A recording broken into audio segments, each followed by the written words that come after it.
अगले चार प्रश्न प्रश्न संख्या 32 से 35 तक दिए गए परिच्छेद पर आधारित हैं। परिच्छेद को पढ़ने की आवश्यकता नहीं। इस परिच्छेद में भारतीय राजनीतिक व्यवस्था, राजनीतिक परिस्थिति के बारे में चर्चा की गई है। परिच्छेद आपके सामने होगा। हम सीधे प्रश्न पर आते हैं। प्रश्न संख्या 32 कि परिच्छेद के अनुसार असम, पश्चिम बंगाल, केरल, तमिलनाडु और पांडिचेरी में आसन्न विधानसभा चुनावों के परिणाम। एक अधूरा वाक्यांश दिया गया है। वाक्यांश है, ये पूरा वाक्य नहीं है। और आगे दो कथन या दो वाक्यांश दिए गए हैं जिसको पूरा करेंगे।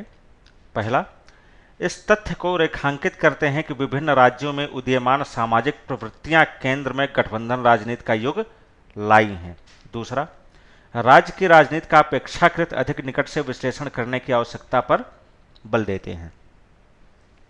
इस प्रश्न के उत्तर के लिए यदि हम परिच्छेद का विश्लेषण करें तो पता चलता है कि जो पहला वाक्यांश दिया गया है वह सही नहीं है। यद्यपि परिच्छेद में इस बात का उल्लेख है कि जो नई प्रवृत्तियां राजनीति में उभरी हैं उसके पीछे जो उदीयमान सामाजिक प्रवृत्तियां हैं विभिन्न राज्यों में, विभिन्न क्षेत्रों में, वो उत्तरदायी हैं।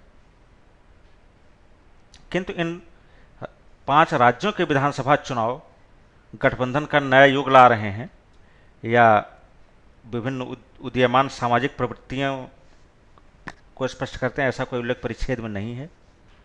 दूसरे वाक्यांश पर यदि हम विचार करें तो जैसा कि परिच्छेद में उल्लेख किया गया है कि राज्यों के मामले और नेतृत्व भारतीय लोकतंत्र की नीति और चरित्र को अधिकाधिक रूप से तय करेंगे, इससे पता चलता है कि दूसरा वाक्यांश सही है।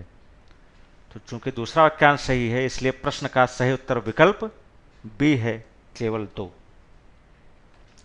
अगला प्रश्न, सीधा सीधा प्रश्न पूछा गया कि इस परिच्छेद का मुख्य उद्देश्य क्या है। 4 विकल्प दिए गए हैं। विकल्प ए, पाठकों से प्रश्न है कि क्या असम में कांग्रेस की जीत से उल्फा के साथ शांति वार्ता को मजबूती मिलेगी और क्या तमिलनाडु में कांग्रेस डीएमके गठबंधन का खराब प्रदर्शन केंद्र में पार्टियों का पुनर्गठबंधन करेगा। विकल्प बी, केंद्र राज्य संबंध के बारे में कुछ महत्वपूर्ण प्रश्न उठाना। विकल्प सी, पाठकों को यह अनुभव कराना कि राज्य की राजनीति को समझने हेतु तो अधिकाधिक विश्लेषणात्मक अध्ययन करने की तत्काल आवश्यकता है। विकल्प डी, राष्ट्रीय बाजार के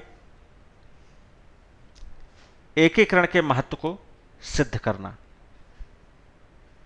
इस प्रश्न के उत्तर के लिए यदि हम परिच्छेद का विश्लेषण करें तो पता चलता है कि प्रश्न का सही उत्तर विकल्प सी है। इसके लिए हम परिच्छेद की इस पंक्ति को भी संदर्भित कर सकते हैं कि राष्ट्रीय राजनीति में राज्य स्तर की पार्टियों के बढ़ते अधिभार को देखते हुए यह उचित है कि राज्य राजनीति को समझने के लिए अधिकाधिक विश्लेषण किया जाए।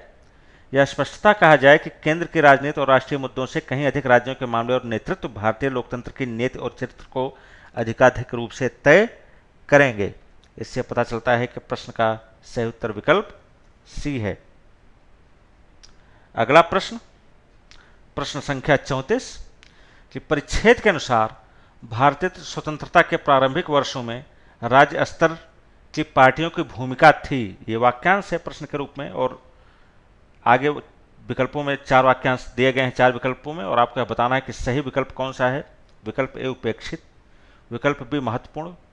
विकल्प सी, वर्तमान की अपेक्षा बृहत्तर एवं अधिक स्वायत्त। विकल्प डी, वर्तमान की अपेक्षा लघुतर।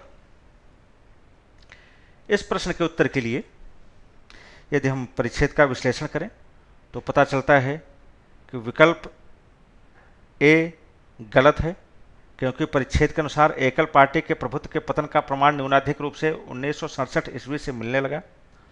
इसलिए हम यह नहीं कह सकते कि राज्य स्तर की पार्टियों की भूमिका उपेक्षित थी। विकल्प बी भी गलत है, क्योंकि इससे यह भी नहीं, यद्यपि भूमिका प्रारंभ हो गई थी लेकिन यह नहीं पता चलता कि भूमिका महत्वपूर्ण थी। भूमिका प्रारंभ तो हो गई थी, राज्य स्तरीय पार्टियों का उभार प्रारंभ हो गया था, लेकिन वह महत्वपूर्ण थी ऐसा कोई संकेत, ऐसा कोई उल्लेख परिच्छेद में नहीं किया गया है। विकल्प सी भी गलत है, क्योंकि जैसा कि परिच्छेद में उल्लिखित है कि कांग्रेस पार्टी प्रांतीय स्तरों पर वस्तुतः स्वायत्त थी।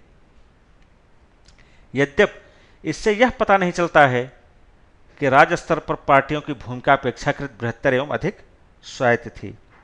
अब विकल्प डी के संदर्भ में हम परिच्छेद के इस पंक्ति को देख सकते हैं कि राज्यों के मामले और नेतृत्व भारतीय लोकतंत्र की नीति और क्षेत्र को अधिकाधिक रूप से तय करेंगे। तो अब अधिक तय करेंगे, इसका मतलब कि पहले कम तय करते थे। इसका सीधा प्राय है क्योंकि अब और भविष्य में भूमिका अधिक तय करेंगे। इससे यह पता चलता है कि अतीत में उनकी भूमिका अपेक्षाकृत लघुतर या कम थी। तो प्रश्न का सही उत्तर विकल्प डी है। अगला प्रश्न कि परिच्छेद के अनुसार निम्नलिखित में कथनों में से कौन सा से सही नहीं है।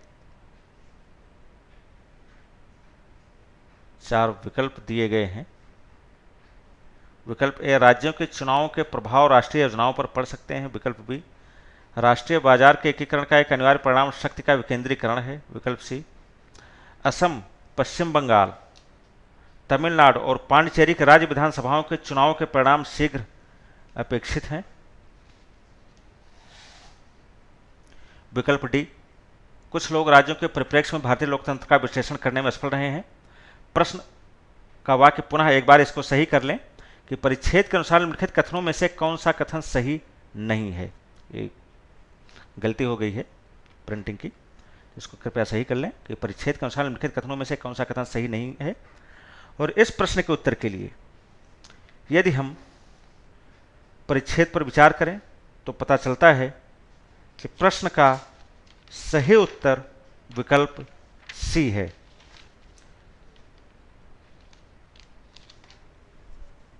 प्रश्न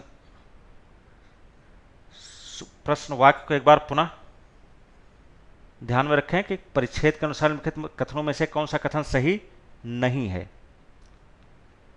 इसके अनुसार यदि हम परिच्छेद का पर विचार करें तो पता चलता है कि विकल्प ए के राज्यों के चुनाव के प्रभाव राष्ट्रीय योजनाओं पर पड़ सकते हैं, यह परिच्छेद से निष्कर्षित किया जा सकता है।